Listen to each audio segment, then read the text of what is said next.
So unwanted, I was breaking it down yesterday, the definition, right? Because I said I went to the dictionary. When I put in unwanted, it was like not found it. No word. There's no word unwanted.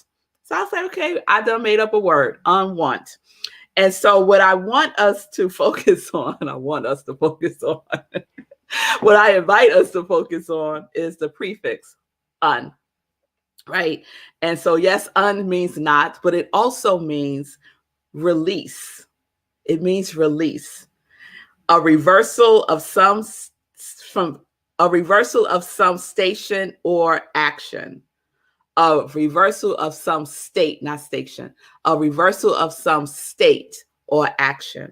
And so the invitation in unwanted is to release our state of consciousness from the frequency of wanting. The frequency of wanting, because wanting begets more wanting. That's all it does. Wanting begets more wanting. And that just creates space, a gap, separation, limitation, right? And so yesterday we were talking about how, right? Someone asked the question Monday, how do I get what I want? And I answered it yesterday with the how is none of your business.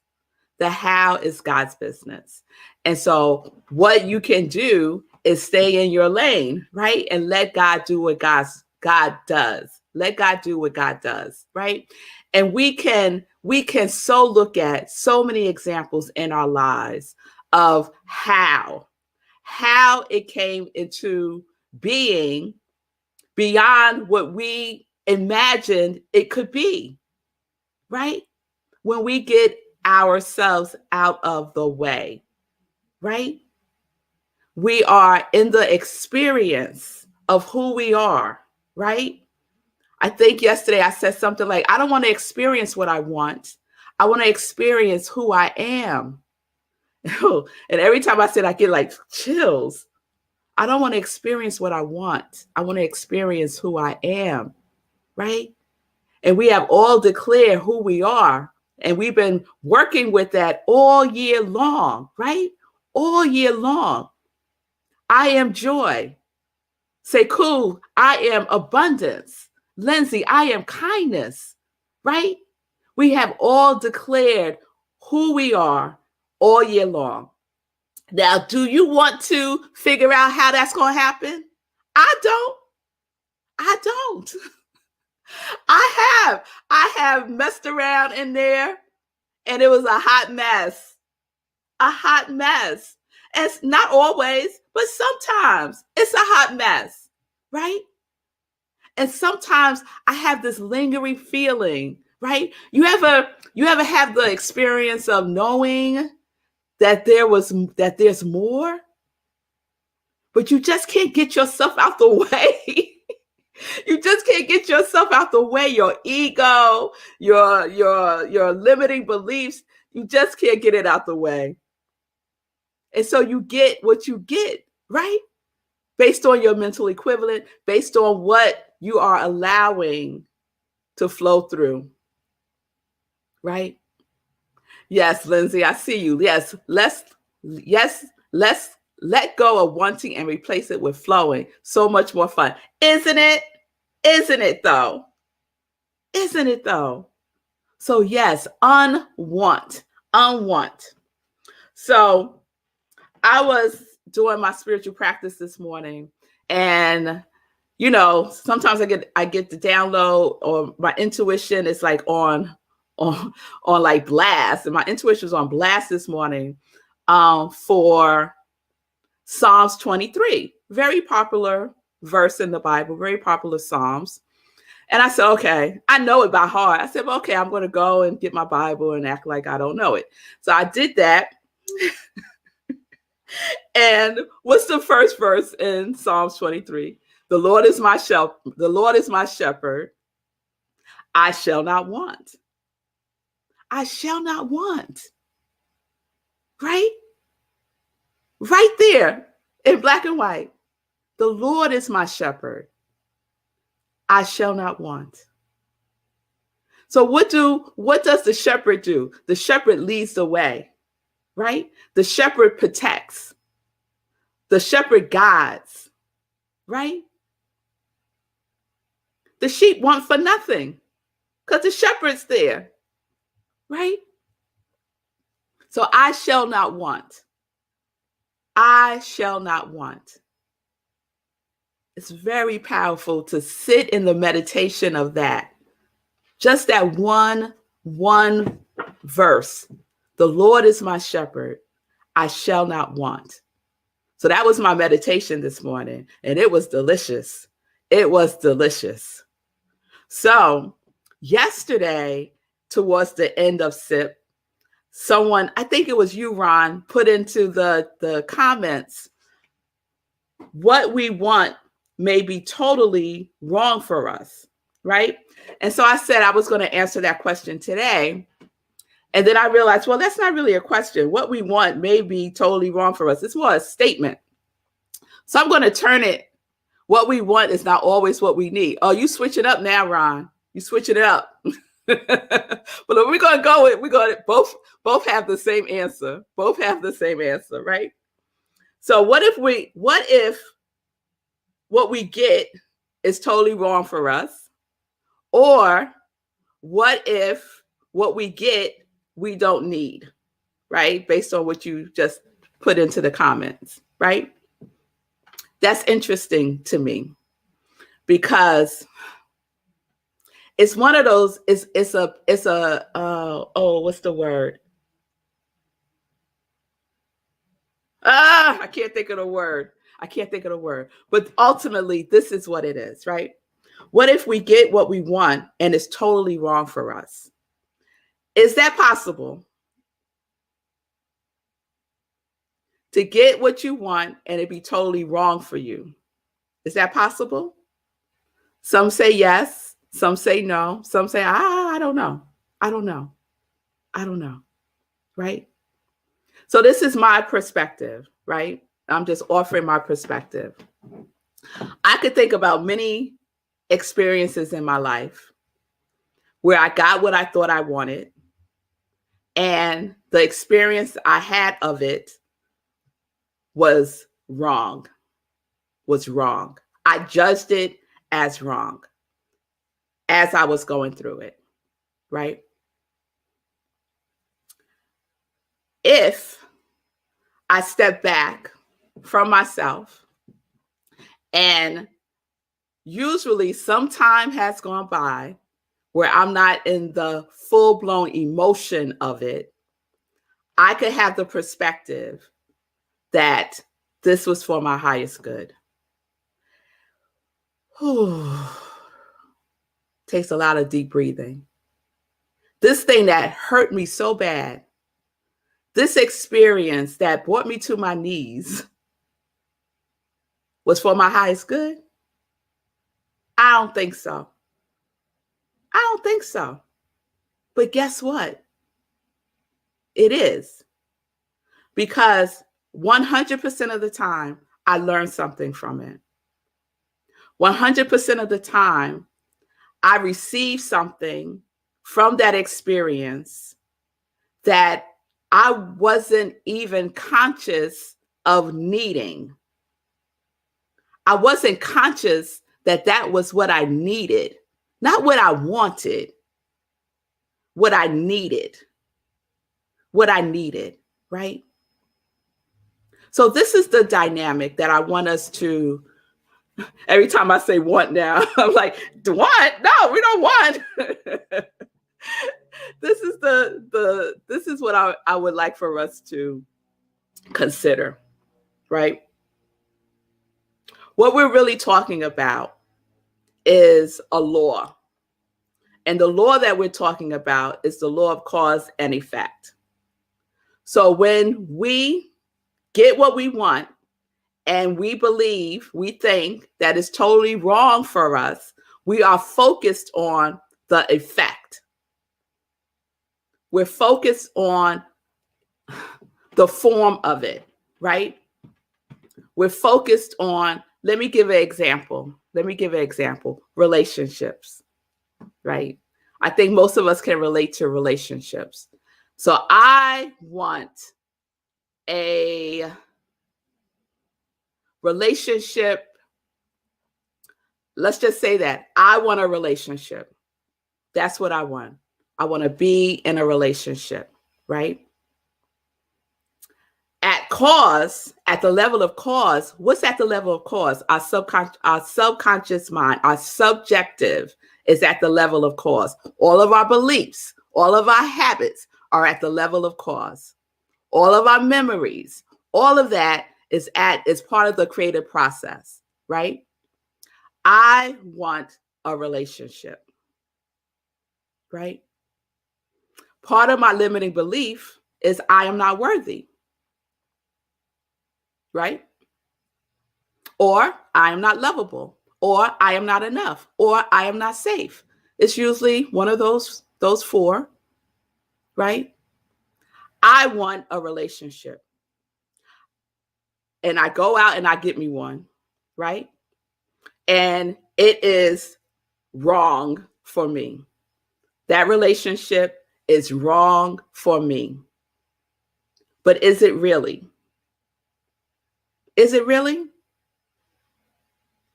I have co-created a relationship based on my level of cause, based on cause. And it got outpictured exactly what was necessary for me to experience. Because what's that level of cause, Ron is saying untrue. What's that level of cause is how we create. It's part of our creative process. So I could spend all my time focused on this person being the wrong person that I'm in a relationship with. That's just the effect. That is the form. That is the form. Or I could go to the level of cause, right? Address, work on, heal the hurt and the pain of believing that I am not enough. Get that cleaned up, right, in my subconscious so that I could have an experience of a relationship based on me knowing who I am as worthy. Do y'all get that? So looking at what's wrong is a distraction from looking at the root. Let me put it that way. The root. Go back to the root. Looking at what's wrong with all of these experiences that we have. The common denominator is you. Let's look at ourselves. Look at the root. Look at what we believe about ourselves. Look at who we say we are. Is that in alignment with this relationship that you desire? A loving relationship, a relationship that supports your spiritual growth. If you are still in the well of unworthiness, your experience will support healing that. Every relationship will support healing that. And if that's the case, and I say that it is, then it's not wrong. It's what you need. And I know that might be unacceptable to some to take in. And I get it. I get it. I see you, Ron. I want what's best for me. Yes. We all want what's best for us, don't we? But do you believe that? You could want it, But do you believe it? Do you trust that everything that happens for your highest good, happens for your best, happens for your learning and your growing? Do you believe that? Do you trust that? Do you have faith in that? It's a challenging one. It's a challenging one. So we could step away from judging it as wrong or right, which is also challenging to do, right? I go straight there. Is this wrong or right? Right? But if I could take a sacred pause over and over again and see it from a higher perspective, then I can say, this too is for my highest good. And sometimes, just recently, when I shared with you all about my experience with taking that job, right? Through the tears, I could say, this is for my highest good. Does it hurt? Oh, yes, it hurts. But I know that it's for my highest good. What am I learning? What am I learning about myself? Right? It's not about anybody else. It's about you. It's about you. So the law of cause and effect is what I am inviting you to take in instead of judging if it's right or wrong. Cause and effect instead of right or wrong. Go back to the root. Go back to the root. That which you are judging wrong is just an outpicturing of what's going on all up in here. Okay? So I want to share something with you. Oh, okay. I've been getting a little long these couple of days because I'm just loving this on one. But I want to share this with you. It's from Science of Mind, page 475, if you want to check it out later. Ernest says this, and I love when he puts stuff in capital letters. He says, let us make this plain. If one is not attracting good into his life, there is something wrong with his unconscious thinking. The subjective state of his thought is wrong. As the subjective state of his thought continues, the sum total of his belief. It is his habitual attitude towards life and living. This inner thought content is the sole medium between the absolute and the relative, between causes and conditions. Habits, your habitual thinking is at the level of cause. That will get outpictured in the effect and form. You can judge it if you want to. It won't change anything. Judging it as right or wrong. We want to get to the root. What is the pattern of your thinking about your life, about who you are? All right. So that's where we are. We're with unwant. What is your habitual attitude towards your life and what you experience is the question that I'm leaving you with today. Is it this too must be for my highest good? This too must be for my highest good. I may not be able to know what that is right now because I'm in so much pain. I am so angry. I am so upset. I am so frustrated. I am so disappointed. Yet, this too must be for my highest good. and I'm open to receiving it. That's my prayer, y'all. I say that prayer.